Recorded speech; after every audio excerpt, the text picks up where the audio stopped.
이 베드로전서 4장 7절부터 11절 이 말씀은 우리가 자주 하나님을 통해서 묵상되어지는 말씀입니다. 참 요즘에 뉴스를 이렇게 들어보면 참 마음이 참 안타까울 때가 참 많은 것 같고, 참 어디에다가 참 좋다 기쁘다 하는 이 소식을 전혀 들을 수 없는 상황이 현재를 살아가는 우리들의 모습인 것 같습니다.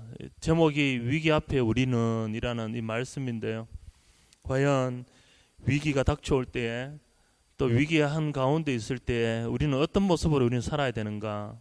성도라면, 하나님의 자녀라면, 하나님의 백성이라면 어떻게 살아가야 될까? 우리 말씀을 통해 잠깐 동안 은혜를 같이 나누었으면 좋겠습니다. 생각지도 못했던 일들이 지금 일어나고 있는데요, 참 제 아버님 교회도 온라인으로 예배를 드린다는 소식을 들었습니다. 참 일본 사람들이 그 오랫동안 한국 사람들을, 나라를 빼앗고 사람들을 마음을 빼앗았던 그 상황에서도 교회 문은 한 번도 닫힌 적이 없었고, 6.25라는 이 전쟁 가운데서도 교회 문은 한 번도 닫힌 적이 없었답니다. 그런데 지금 한국 땅 온 나라 안에 교회가 어쩔 수 없는 상황인데 문이 닫혀버렸다는 것이죠. 참 위기의 특징을 말하라 한다면 바로 이와 같은 것이 바로 위기이지 않을까. 우리가 전혀 생각지도 못했던 것, 예상치도 못했던 일들이 일어나는 것이 바로 위기다. 여기 계신 분들 중에 이러한 일이 있으리라고 한 번쯤 예상하시고 생각하신 분들 계신가요? 한 번도 그런 생각을 가지신 분이 아마 없으셨을 겁니다. 지금 우리가 생각지도 못했던, 예측할 수도 없었던 일들이 계속적으로 일어나고 있는 것이 바로 오늘날의 우리의 삶의 모습입니다. 자, 이런 상황 속에 우리가 어떤 마음을 가지고 어떤 눈을 뜨고 우리는 과연 살아야 되는 것인가? 첫 번째 우리가 나눠야 될 말씀이, 제목이 위기에 둔감한 것이 진짜 위기다. 위기에 둔한 것이 진짜 위기다. 막 지금 앞에 어려움이 막 다가오는데, 지금 정말 문제가 눈앞에 산더미 같이 놓여 있는데 그 상황을 보면서도 위기가 위기인지를 잘 모르는 것이 바로 진정한 위기라는 것입니다. 베드로전서 4장 7절에 보면은 만물의 마지막이 가까이 왔으니, 이 말씀이 있는데요, 이 말씀을 우리가 들을 때에 그 다음에 말씀이 풀려지는 거죠. 그 다음에 어떤 것일까요? 그러므로 너희는 정신을 차리고 근신하여 기도하라. 무엇 때문에 정신을 차려야 되는지, 무엇 때문에 기도해야 되는지, 무엇 때문에 우리가 살아야 되는지, 앞 문장에 있는 그 내용이 아니라 그 내용 속에 담겨져 있는 그 의미를 아는 순간, 지금 내가 기도해야 될, 내가 지금 정신 차려야 될 그 이유를 제대로 깨닫게 되어지는 겁니다. 불이 막 났는데도 깊은 잠에 빠져 있는 사람은 그 불의 위력과 그 위험성을 깨달을 수가 없는 겁니다. 오늘날 세상의 모든 사방팔방을 다 돌아보아도 우리가 어떻게 원했던, 우리가 그토록 가지기를 원했던 행복과 기쁨은 전혀 없습니다. 모든 것이 어려움의 연속입니다. 이걸 보아도 어렵고 저걸 보아도 어렵죠. 그러나 이런 상황 속에 우리가 이 세상을 어떤 눈으로 우리가 바라보아야 되는가? 이 자리에 계신 우리 모든 성도님들, 지금의 모든 형편들을 보시면서 여러분들 마음 가운데 무엇으로 느끼시나요? 참 오늘 우리 집사님을 통해 대표 기도해 주셨는데 참 그런 것 같습니다. 그 소돔과 고모라라는 그 땅 속에 그 롯이라는 그 인물이 그 땅 안에 거하여 살면서도 이 땅이 얼마나 썩었는지, 내가 얼마나 이 어려움과 위험한 상황 가운데 놓여 있는지 정작 그 당사자는 모르고 지나가는 이 상황 속에 멀리 떨어져 있는 아브라함의 눈에는 그것이 곧 위기이고, 그 속에 살고 있는 한 영혼이라도 구원해 달라고 하나님 앞에 간구했던 모습이 바로 우리가 가져야 될 그 마음의 자세이지 않을까요? 내가 지금 한가운데 살고 있는데도 내게는 저 위기의식을 느끼지 못하고 있습니다. 그러나 오늘 우리가 세상을 보는 눈이 바로 그와 같은 눈으로 봐야 되지 않을까? 하나님, 오늘도 우리 마음 가운데 아브라함과 같은 마음을 다하여 주시옵소서. 아브라함과 같은 생각을 주시고 아브라함과 같은 자세로 하나님을 향하여 기도할 수 있는 은혜를 다하여 주시옵소서. 만물의 마지막이 가까웠으니 이 한마디 말 속에 내가 지금 어떤 모습으로 살아야 되는지, 성도로서는 우리는 어떤 삶을 살아가야 되는지 그것을 깨닫게 되어지는 것, 바로 이것이 진정한 위기의식을 깨닫고 사는 지혜로운 자의 모습인 줄로 믿습니다. 참 정말 우리 마지막 때 많은 얘기를 하고 있습니다. 참 우리에게 참 하나님께서 주시는 크신 은혜는 어떤 것인가? 그 날과 그 때를 우리가 모른다는 것이죠. 만약에 2020년 이것도 유튜브로 올라가는데 또 그러면 제가 또 이단이나 될까 봐. 요즘에 유튜브에 말씀이 올라가서 하지 말아야 되는 것들이 너무 많아가지고요. 목사님 말이 너무 빠릅니다 해서 말도 천천히 해야 되고, 또 얼굴도 너무 크게 나옵니다 해서 이것도 내려야 되고, 그것도 뭐죠, 이거 저작권에 걸려서 찬양도 못 부릅니다 해서 찬양도 못 불러야 되고, 참 여러 가지가 참 많습니다. 그런데 한 가지 하나님 너무 답답합니다. 죄송합니다. 잠깐만요.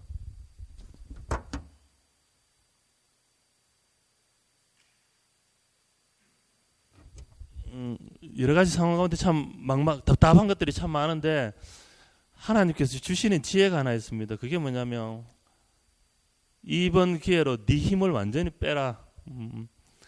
네가 뭐 이렇게 해야지만 뭔가 되고 이렇게 해야지만 뭐가 되어야 됐던 이 모든 상황들을 이제는 그것까지도 내가 할게 해야죠. 그 부분까지도 뭐 찬양을 불러야 되고 기도를 해야 되고 뭔가를 해야 되는 이 모든 것들 하지 못하는 그 부분이 있다면 그 부분까지도 하나님께서 하시겠다는 마음이 위로를 주시는 거죠. 뭐 언제부터인가 제가 뭔가를 특별히 해서 여러분들 마음 가운데 뭔가 큰 힘을 얻고 응답을 받고 뭔가 내 삶 가운데 변화가 일어났습니까? 다 모든 것이 다 하나부터 열까지 하나님께서 우리 가운데 주시는 다 은혜이지 않았을까요?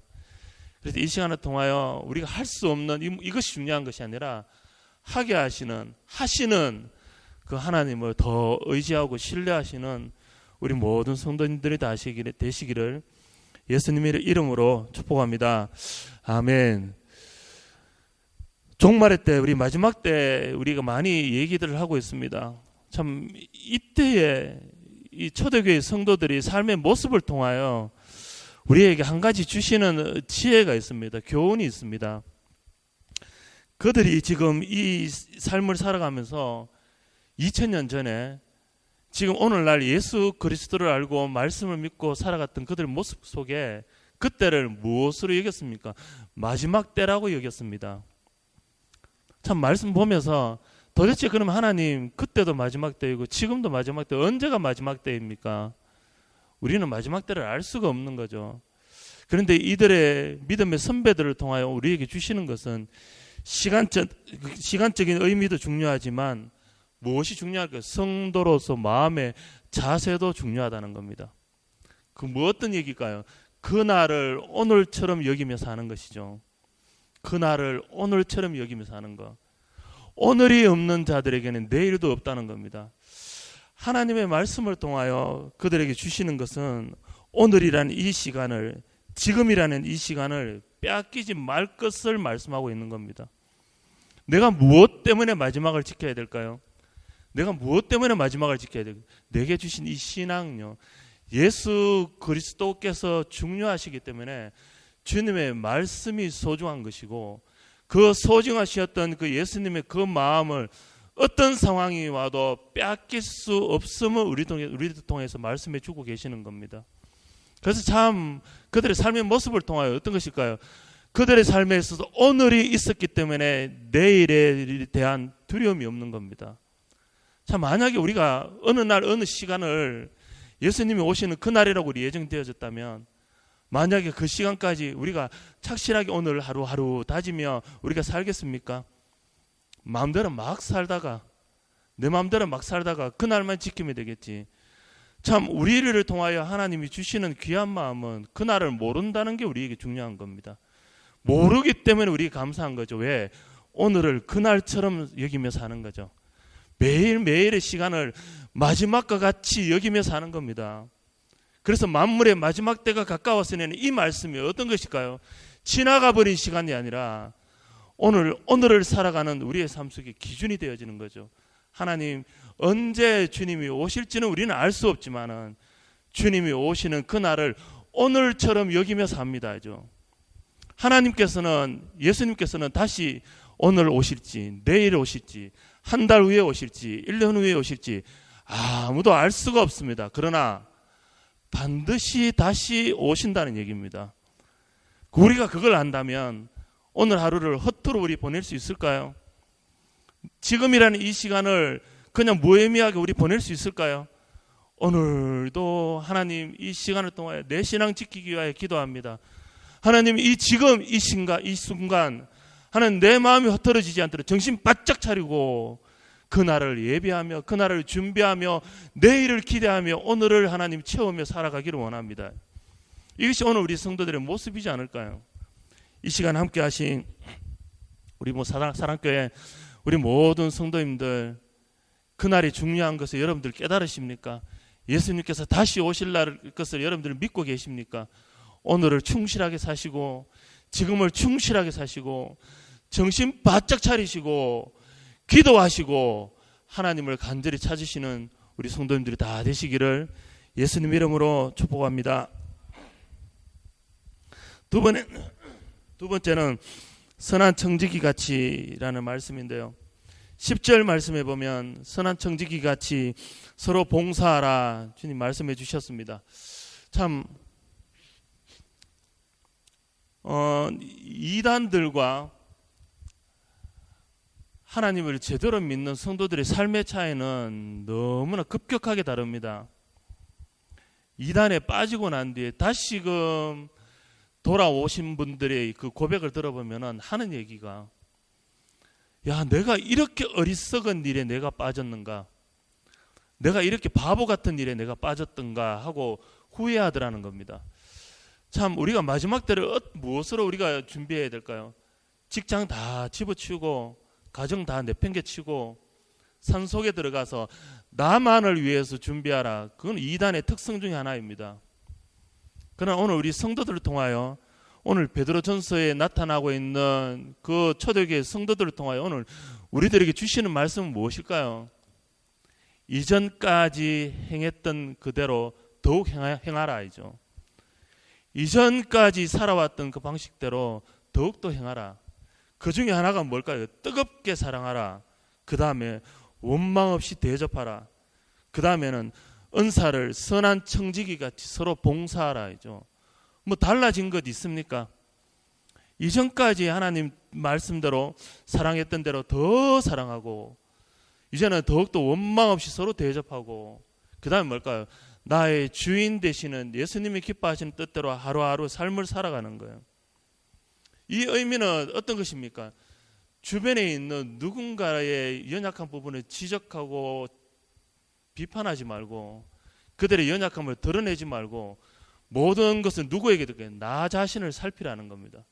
끝없이 나를 살피는 거죠. 그래서 이 일이 어떤 것일까요? 내가 해야 될 당연한 일입니다. 여기 계신 분들 중에 방금 읽었던 이 말씀이 누구가 해야 될 일일까요? 내가 해야 되는 거죠. 내가 더 사랑하고요. 내가 더 대접하고 더 섬기고 내가 더 주님의 종처럼 예수님이 더 기뻐하신 뜻대로 살아가는 거 누군가가 해야 될 일이 아니 바로 내가 해야 될 일입니다. 그래서 참 어떻게 보면은 우리가 지금 매일매일 삶을 살아가면서 우리는 무엇을 살펴야 될까요? 제가 자주 드려지는 이 설교 말씀의 주제는 누가 아니라 바로 나 자신이라는 거죠. 자, 베드로전서 3장 3절부터 4절 말씀이 있는데요. 잠깐 한번 보실까요? 베드로전서 3장 3절부터 4절 같이 한번 읽어보시겠습니다. 시작.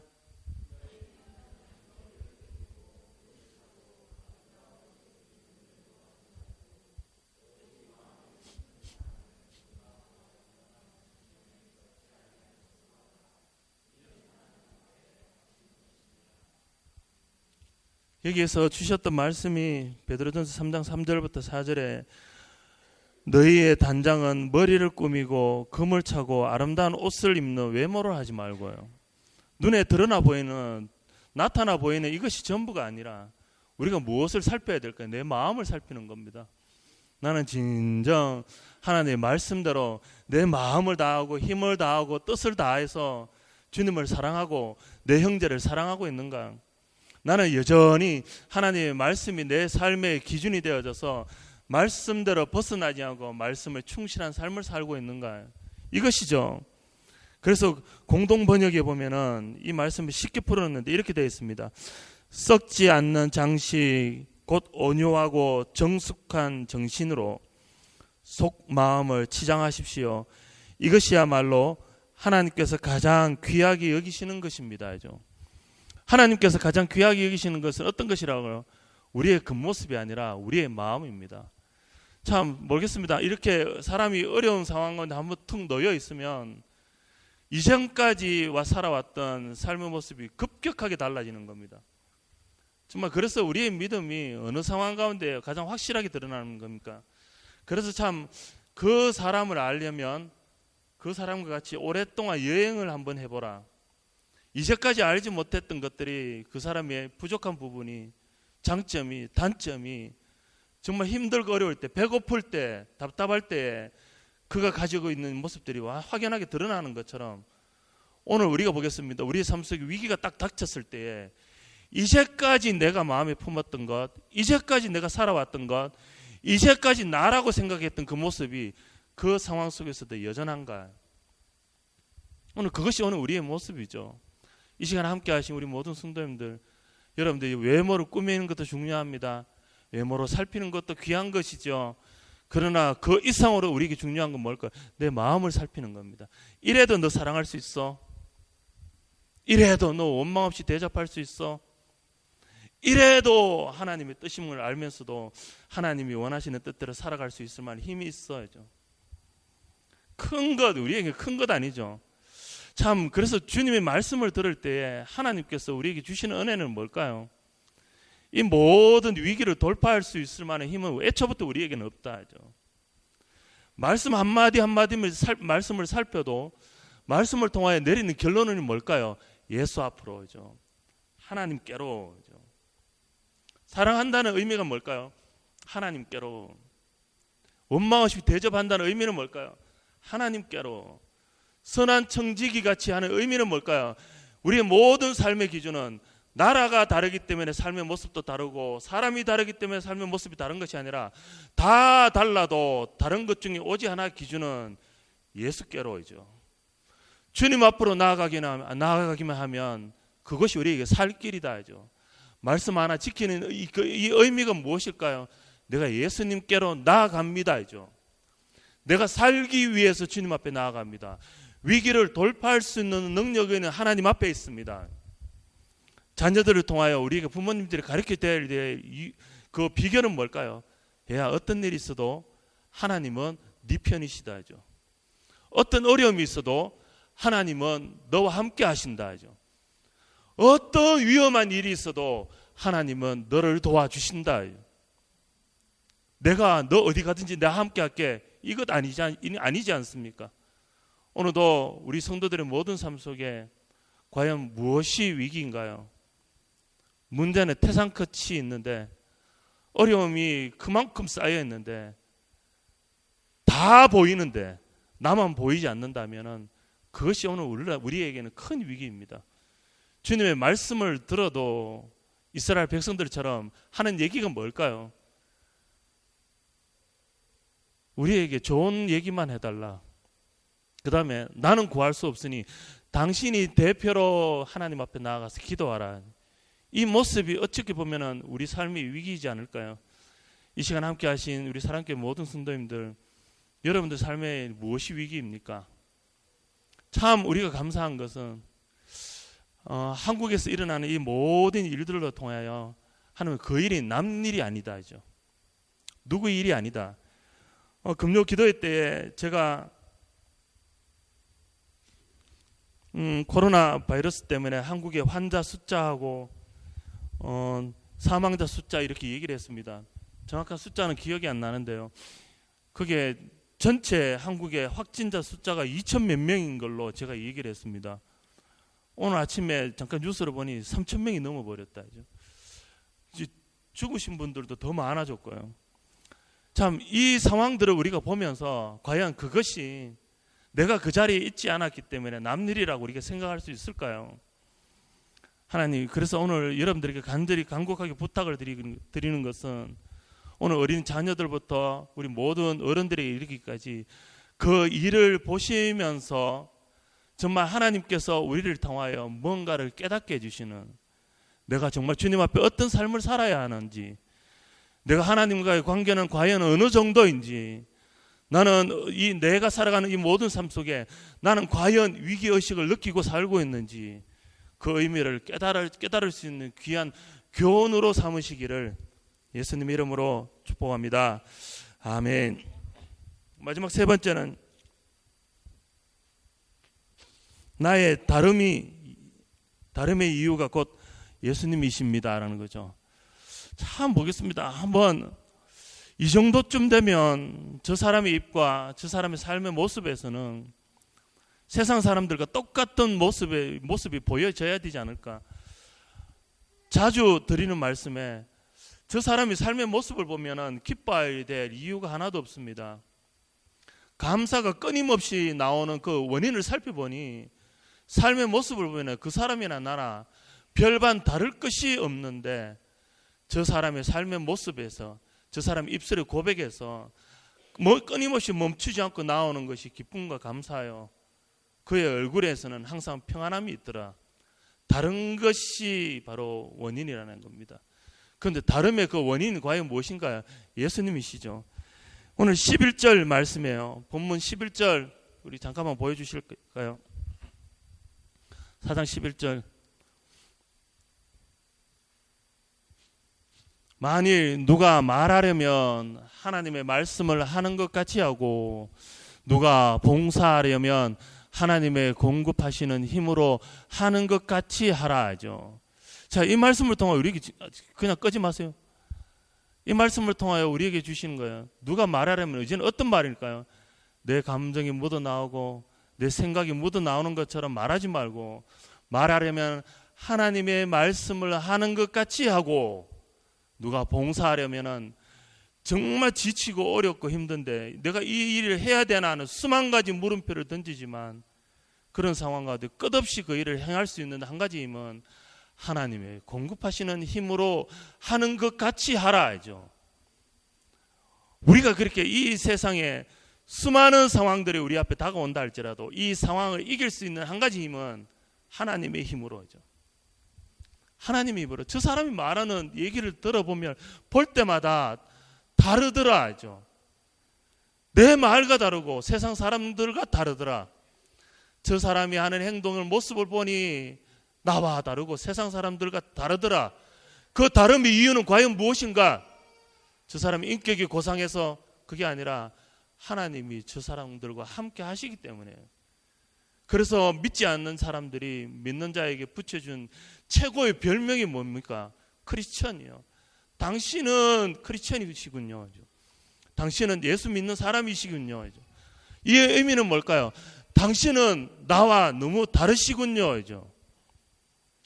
여기 계신 모든 분들, 나의 다름을 증명할 수 있는 한 가지 이유가 있다면 뭘까요? 나는 좋은 아내를 만나서, 나는 좋은 남편을 만나서, 나는 좋은 가문을 만나서, 내 인격이 고상해서, 그거 한계가 있다는 거 너무나 잘 알고 있지 않습니까? 하나님께서 나의 마음에 힘이 되시고 하나님께서 내 삶의 능력 되시기 때문에 그 상황, 그 형편마다 하나님께서 나의 말에 고백이 되시고 하나님께서 내 모든 삶의 지혜가 되셔서요, 끝없이 주님께서 나의 입술을 통하여 말씀하시고 내 힘을 통하여 하나님께서 공급해 주시니 다를 수밖에 없더라 하죠. 내가 그것을 알기 때문에 주님이 주시는 그 모든 은혜를 결코 놓칠 수가 없습니다. 그래서 성도들의 모든 삶을 통하여 어떤 어려움이 있어도 우리가 하나님 한 분만을 우리가 바라본다면은 결코 하나님 이 모든 위기 가운데 넘어서지 못할 대상은 아무도 없습니다. 어떤 사람도 이 모든 어떤 어려움이 와도 하나님 한 분만 바라본다면, 주님 주시는 그 힘에 의지하여 나아간다면 이 모든 어려움을 이기지 못하는 대상은 아무도 없습니다. 그래서 뭘까요? 내 안에 계시는 그 하나님은 나는 의지합니다. 오늘도 여러분들을 보실 때만 누구 볼까요? 내 옆자리에 계시는 그와 함께 하시는 하나님을 의지합니다. 우리 가정 가운데 함께 하시는 하나님을 의지합니다. 우리 교회 가운데 계시는 하나님을 의지합니다. 그래서 베드로전서 3장 1절, 베드로전서 3장 1절 한번 보실까요? 시작.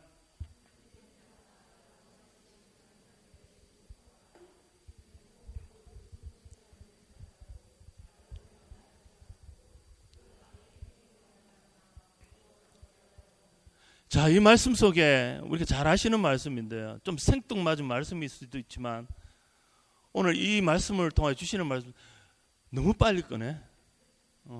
조금 나도 봐봐. 베드로전서, 아내 된 자들아 이와 같이 자기 남편에게 순복하라. 이는 혹 도를 순종치 않는 자라도 말로 말미암지 않고 그 안에 행위로 말미암아 구원을 얻게 하려 함이니이죠. 다름을 보여주는 겁니다. 여기에서 또 아내라는 대상에만 있는 것이 아니라 하나님을 알지 못하는 수많은 대상들에게 무엇을 보여주는 거예요? 100마디의 말보다도 하나의 다른 행위가 그들에게 먹혀 들어가는 겁니다. 참, 어떻게 저렇게 할 수 있을까요? 어떻게라는 이 모든 질문과 이 대상을 사람한테 두면 풀릴 수가 없습니다. 하나님 앞에 두면 그 모든 질문들이 풀어질 수 있는 거예요. 하나님이 힘주시면 나는 순복할 수 있습니다. 하나님이 힘주시면 나의 다름이 저 사람에게 능력이 됩니다. 그래서 뭘까요? 아내의 행위로 말미암아 구원을 얻게 하려 함이니이죠. 이 시간에 함께 하시는 우리 모든 성도님들, 여러분들 안에 여러분들을 다르게 하셨다는, 여러분들을 변화시켜 주셨던 그 예수님을 전가하십시오. 내 입술을, 내 생각을, 내 삶을 바꾸어 주셨던 그 예수님을 내 남편과 내 아내와 주변에 믿지 않는 사람들에 전가하십시오. 구원을 얻습니다. 예수님을 만납니다. 하나님을 인정합니다. 믿으십니까? 3장 7절 한번 보겠습니다. 아내들만 하면 섭섭하게 하실까봐 남편들 읽겠습니다. 시작. 남편 된 자들아 이와 같이 지식을 따라 너희 아내와 동거하고 저는 더 연약한 그릇이요 또 생명의 은혜를 유업으로 함께 받을 자로 말하라. 귀히 여기라. 이는 너희 기도가 막히지 아니하게 하려 함이라. 자, 여기에서 우리가 주목해야 될 것이 뭘까요? 남편 된 자들아 이와 같이 지식을 따라 힘에 따라 움직이라고 말씀하지 않으셨습니다. 하나님의 말씀을 따라야죠. 말씀대로. 놀라운 것은 하나님의 말씀이 내 눈에 콩깍지가 씌어지게 해주시는 겁니다. 말씀에 나를 들여다보면 내가 얼마나 귀하고 존귀한 존재임을 주님께서 알게 해주시고, 말씀으로 내 아내를 살펴보면 무엇으로 보이는 걸까요? 더 연약한 그릇이고 더 생명의 은혜를 유업으로 함께 받을 자로 귀히 여긴다는 겁니다. 우리가 가져야 될 마음이지 않을까요? 어느 순간부터 이 호르몬이 바뀌어가지고 나이가 드시는 우리 아내분들은 점점 남성화가 되어가고, 나이가 드시는 남자분들은 더 여성화가 되어간다고. 요즘 나 기죽고 살아야 돼요, 그거 말하는 것이 아니라 오늘도 모든 삶을 살아가는 동안 어떤 눈으로요? 지식을 따라 행하라. 하나님의 말씀을 따라 행할 때에 그 상황을 헛것으로 보여지는 것이 아니라 제대로 보는 눈을 우리 가운데 하나님 주신답니다. 참, 이 결론은 뭘까요? 그렇게 보면 네가 유익이다. 남편들에게 주님이 주시는 말씀, 네가 이렇게 보아야지만 너한테 유익이 있다. 이렇게 보지 않으면 너만 힘든다, 너만 힘들어진다. 오늘 우리에게 주시는 말씀 뭘까요? 다 알고 계시는 말씀이지 않을까요? 결혼하면 우리 가장 큰 행복이고, 가정은 행복의 가장 1순위인 걸 우리가 잘 알고 있습니다. 근데 어느 순간부터 그 상황이, 그 형편이 우리에게 있어서 피하고 싶은 그 자리가 되었다면 여러분들 눈을 잘못 낀 거죠. 내가 보아야 될 것을 제대로 보지 못하기 때문입니다. 지식을 따라야죠. 하나님의 말씀대로, 성도라면 하나님의 말씀대로, 하나님의 자녀라면 아버지 원하시는 뜻대로 그렇게 살 때에 제대로 볼 수 있는 눈을 우리 가운데 주시는 줄로 믿습니다. 이 시간 함께 하신 남편분들이시여, 저까지 아내를 하나님의 말씀대로 사랑하며 섬기시기를 예수 그리스도 이름으로 축복합니다. 아멘. 저밖에 안 하는 것 같은데요. 오늘 우리 자녀들에게도 있잖아요. 에베소서 6장 1절, 자녀들아 주 안에서 너 부모에게 순종하라. 이것이 옳으니라 하죠. 이것이 옳은 겁니다. 하나님께서 그렇게 말씀하셨습니다. 부모에게 순종하라. 이것이 옳은 일이다. 순종 안 하는 우리 모든 중고등부 친구들 있다면 없는 줄로 믿습니다. 회개하시고 하나님의 말씀대로 부모님에게 순종할 수 있는 우리 친구들이 다 되시기를 예수 그리스도 이름으로 축복합니다. 아멘. 결론적인 말씀이에요. 위기 앞에 우리는 위기가 닥쳐올 때 나는 어떤 모습인가? 야, 이 사람 조금 흔들리니까 사람이 달라지네. 야, 그전까지 알았던 그 사람 아니네. 야, 약간만 기우뚱해도 기준이 달라져 버리네. 얼굴이 달라지고 말투가 달라지고 생각이 달라지네. 다를 수가 없습니다. 이 세상은 흔들려도 절대 흔들릴 수 없는 것, 바뀔 수 없는 것이 하나님이시고 진리입니다. 우리가 진리를 붙들 때에 우리의 삶의 모습이 결코 방향을 잃어버리지 않은 줄로 믿습니다. 그래서요, 우리가 어떤 마음으로 하나님 앞에 나아가야 될까요? 지금처럼의 삶을 살게 하여 주시옵소서. 오늘을 충실히 사는 자가 되게 하여 주시옵소서. 그 다음에 선한 청지기 같이 하나님을 기쁘시게 하는 자가 되게 하여 주시옵소서. 오늘을 열심히 살아가심으로 내일을 기대하시는 그날을 두려워하지 아니하시는 우리 모든 사랑교회 모든 성도님들이 다 되시기를, 정말 위기 때에 담담하고 담대함으로 이 위기를 하나님의 능력으로 거뜬히 이기며 나아가시는 우리 사랑교회 모든 성도님들이 다 되시기를 예수 그리스도 이름으로 축복합니다. 아멘.